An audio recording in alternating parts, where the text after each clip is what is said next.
जी, तो एक अच्छा कमबैक किया है पाकिस्तान ने आज। बड़ा ज़बरदस्त खेला है। और बड़ा इब्रार अहमद का ज़बरदस्त डेब्यू हुआ है आज। डेब्यू पे उसने बड़ी शानदार परफॉर्मेंस दिखाई है। तो इसके बारे में बात करेंगे। इसके अलावा बाकी जो मैचेस हो रहे हैं, इंडिया ऑस्ट्रेलिया और वेस्ट इंडीज़ का हो रहा है, और इंडिया और बांग्लादेश का सुबह वनडे है तीसरा, उसके बारे में बात करेंगे। इसके अलावा एक और जो ब्रेकिंग न्यूज़ निकल के सामने आई है कि एक इंग्लैंड के बहुत बड़े प्लेयर्स, टेस्ट प्लेयर, वो जो अब हैं वो जिम्बाब्वे की तरफ से अब इंटरनेशनल क्रिकेट खेलेंगे। तो वो कौन है और क्या ख़बर है उसके बारे में बताएंगे। तो अगर आज के मैच की बात करें तो बड़ा ज़बरदस्त परफॉर्मेंस रही है पाकिस्तान की। जो एक अटैकिंग माइंड सेट था इंग्लैंड का, उसका उसी तरह से मुकाबला किया है। इंग्लैंड ने इस टेस्ट में भी जो है पहले टॉस जीत के बैटिंग ही की है। और वही जो उनका स्टाइल है बाज बाल का, वो मेरे ख्याल में अब ओवरडू कर रहे हैं उसको। ज़्यादा जो है ना वो मेरे ख्याल में पहले तो देखना चाहिए कि पिच की कंडीशन कैसी है, उसके हिसाब से खेलना चाहिए। ये मैंने पहले भी कहा है, कुछ लोग मेरी बात से ये इख्तलाफ कर रहे हैं कि मैं कह रहा हूँ कि इस जो ये अप्रोच है टेस्ट क्रिकेट में, इससे आप टेस्ट मैचेस जो है लेकिन हारेंगे ज़्यादा। अभी तक तो इनका अच्छा चल रहा है, लेकिन मेरे ख्याल में जब टेस्टिंग कंडीशन होगी, जो स्पिन पिच है बॉलिंग इस तरह पिचेस की, पे मुश्किल या हो जाएगा, जो बॉलिंग सीमिंग, पिचेस हाँ जो है जो ना उस पे। सीमिंग पिचेस होंगी जब इंग्लैंड में या बाहर अफ्रीका में या उधर, तो ये जो उनका जो ये स्टाइल है, ये मेरे ख्याल में इतना ज़्यादा सक्सेसफुल नहीं होने वाला।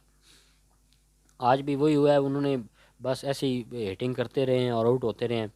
281 उन्होंने कर लिया है, बड़ा जल्दी उन्होंने किया, 51 ओवर्स में उन्होंने किया, 281 पे ऑल आउट हो गए वो। लेकिन जिस तरह वो खेल रहे थे, मेरे ख्याल में कुछ ज़्यादा वो ओवर एग्रेसिव हो रहे थे।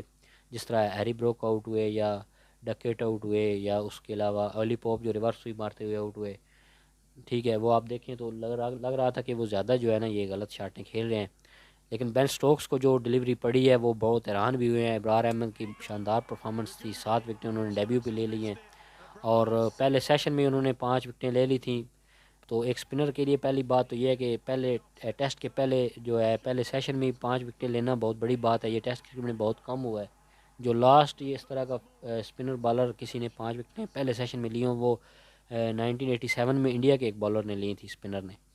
तो ये बड़ा कम होता है कि पहले दिन, क्योंकि इतनी पिच जो है स्पिनर को सूट नहीं कर रही होती, तो कम ही विकेटें लेते हैं स्पिनर। लेकिन इसमें इब्रार अहमद ने बड़ी शानदार परफॉर्मेंस दिखाई है। पिच भी थोड़ी टर्न हो रही थी बॉल, ठीक है, लेकिन उसकी परफॉर्मेंस भी बड़ी। डेब्यू पे इस तरह की परफॉर्मेंस देना उसका सात एक विकेटें ली हैं उसने। ड्रीम डेब्यू हुआ है साथ, क्योंकि उसने ली थी तो लग रहा था कि शायद वो 10 ही ना ले जाए। तो उसके बाद 3 जायद ने विकेटें ली हैं। तो दोनों स्पिनर्स ने ही बड़ा अच्छा परफॉर्म किया है। और बाकी उसमें इंग्लैंड के बैटर्स भी कुछ गलतियाँ, उन्होंने ज़्यादा कोई ओवर एग्रेसिव हो गए थे वो। एक दफ़ा तो वो 245 पे 9 आउट हो गए थे उनके, लेकिन आखिर पे फिर वो वुड ने जो थोड़ा सा अटैकिंग खेला है तो उसने भी 37 स्कोर किया है मेरे ख्याल में। तो 281 किया उन्होंने। उसके बाद पाकिस्तान भी जब वो बैटिंग पे आया, हालांकि पहले विकेट पाकिस्तान की जो है शुरू में गिर गई 5 रन पे, इमाम उल हक आउट हुए, एंडरसन ने विकेट ले ली। लेकिन उसके बाद पॉजिटिव खेला है पाकिस्तान भी। जो बाबर आजम है वो भी पॉजिटिव खेले। इसके अलावा जब सऊद शकील अब जो खेल रहे हैं और बाबर, दोनों जो हैं वो बड़े पॉजिटिव खेल रहे हैं। ठीक है, वो स्कोर के लिए जा रहे हैं। अभी 107 पे मेरे ख्याल में 2 आउट हैं स्टम्प्स पे जो है ना। तो अब देखते हैं, पाकिस्तान के पास बड़ा ज़बरदस्त चांस है। पहले मैच में भी चांस था, जो लास्ट डे पे चेज़ करना चाहिए था पाकिस्तान को, लेकिन अब जो एडवांटेज मिल गया पाकिस्तान को, पाकिस्तानी प्लेयर्स जो हैं वो स्पिन को अच्छा खेलते हैं। तो अगर ये टर्निंग विकेट भी होती है तो इस पर पाकिस्तान को मेरे ख्याल में ये मैच जीतना चाहिए। और जिस तरह इंग्लैंड का जो वो सोच के खेल रहे हैं अटैकिंग, वो अगर ये पिच चौथे दिन 5वें दिन जाती है तो ये बड़ा उनके लिए रिस्की हो जाएगा। शायद वो इससे भी जल्दी आउट हो सकते हैं। हाँ बिल्कुल। क्योंकि उन्होंने जो मेरे ख्याल में वो जिस तरह के खेल रहे हैं, वो यही लग रहा है कि वो इसको स्लो नहीं करने वाले, हाँ वो इसी तरह अटैकिंग की। माइंडसेट के साथ जाएंगे तो आउट वो अपनी होंगे वो। जिस तरह की उन्होंने बातें की हुई हैं बड़ी बड़ी, तो उसमें वो अब फंस गए हैं, उसको अब वो स्लो डाउन मेरे ख्याल में इतने जल्दी नहीं कर सकते। तो ये पाकिस्तान के हक में जा सकती है, फेवर में जा सकती है ये चीज़। तो अब देखते हैं सुबह क्या बनता है, दूसरा दिन कल होगा। बाकी इसके बारे में आपका क्या ख्याल है, इब्रार अहमद की जो परफॉर्मेंस थी डेब्यू जी पे। बिल्कुल, उसने अपने डेब्यू पे जो 7 विकेटें ली हैं, बहुत ही कमाल की परफॉर्मेंस है। और जैसे आपने कहा कि स्पिनर के लिए तो मुश्किल होता है, लेकिन उसने वाकई बहुत अच्छी बॉलिंग की है।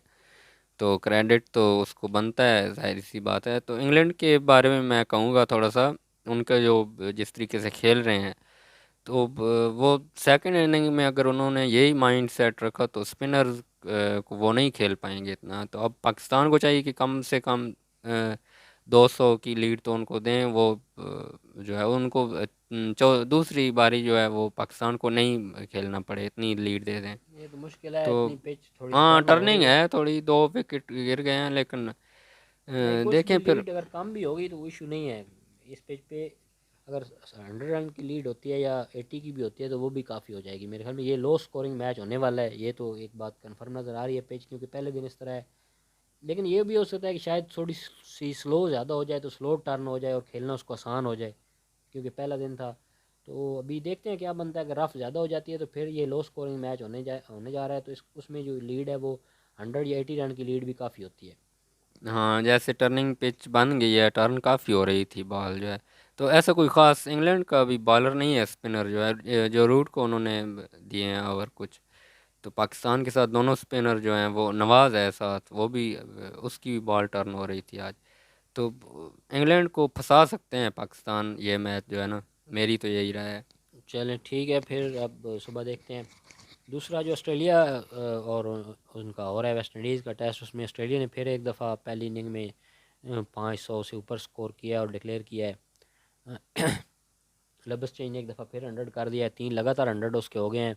पिछले टेस्ट की दोनों इनिंग्स में उसने 100 किया है। एक में डबल 100 था, दूसरी में भी बड़ा 100 किया है, और आज फिर 160 से ऊपर किया है मेरे ख्याल में। तो बड़े ज़बरदस्त उसकी हैट्रिक होगी हंड्रेड्स की। इसके अलावा ट्रेविस हेड ने 100 किया है, बड़ा क्विक फायर 100 उसने भी किया है। 150 से ऊपर उसने भी रन्स किए हैं। तो उसमें वेस्ट इंडीज़ के भी अब 107 पे 4 आउट हो गए हैं 2 दिन, क्योंकि इस टेस्ट के हो गए हैं। तो बड़ी मुश्किल में नज़र आ रही है वेस्ट इंडीज़। ये दूसरा टेस्ट भी मुझे लग रहा है कि ऑस्ट्रेलिया जीत जाएगा आसानी से। हो सकता है वेस्ट इंडीज़ फॉलो ऑन भी हो जाए, तो उनके 4 आउट हो गए हैं 107 पे, और बॉलिंग भी ऑस्ट्रेलिया की जो है बहुत बहुत ही बेहतरीन है।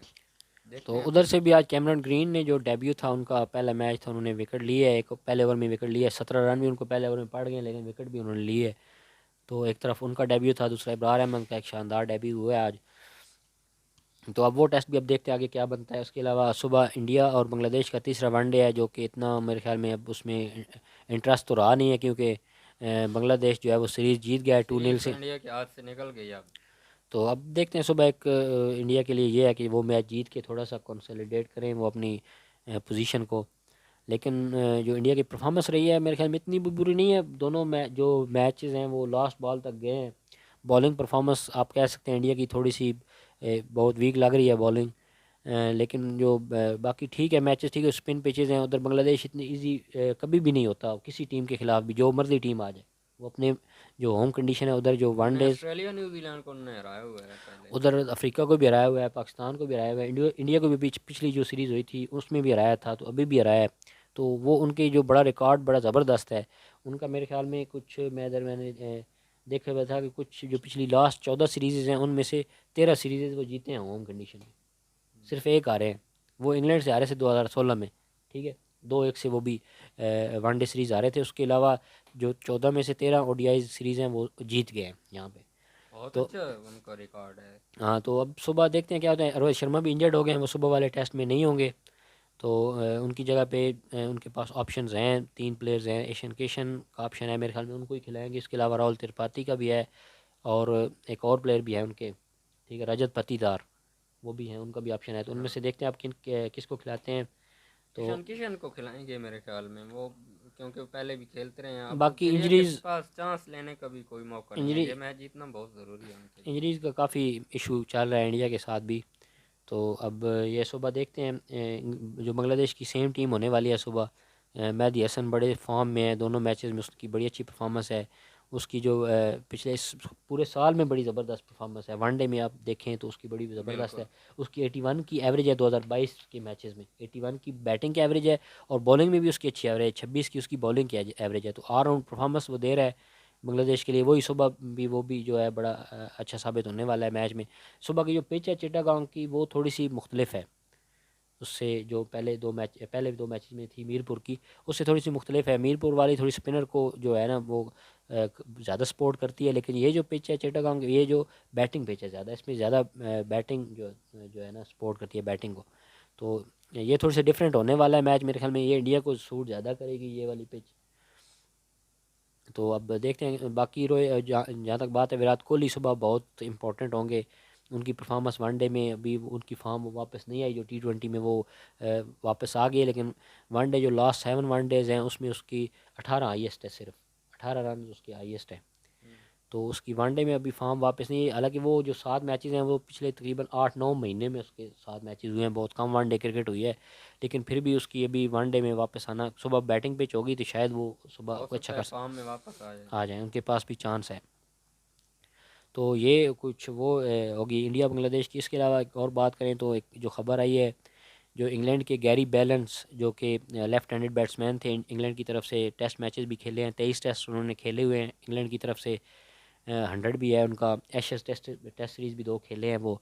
तो वो अब उन्होंने डिसाइड किया है कि वो जिम्बाब्वे की तरफ से क्रिकेट खेलेंगे। उनका अभी यॉर्कशायर के साथ जो मुआहदा था काउंटी का, वो ख़त्म हुआ है।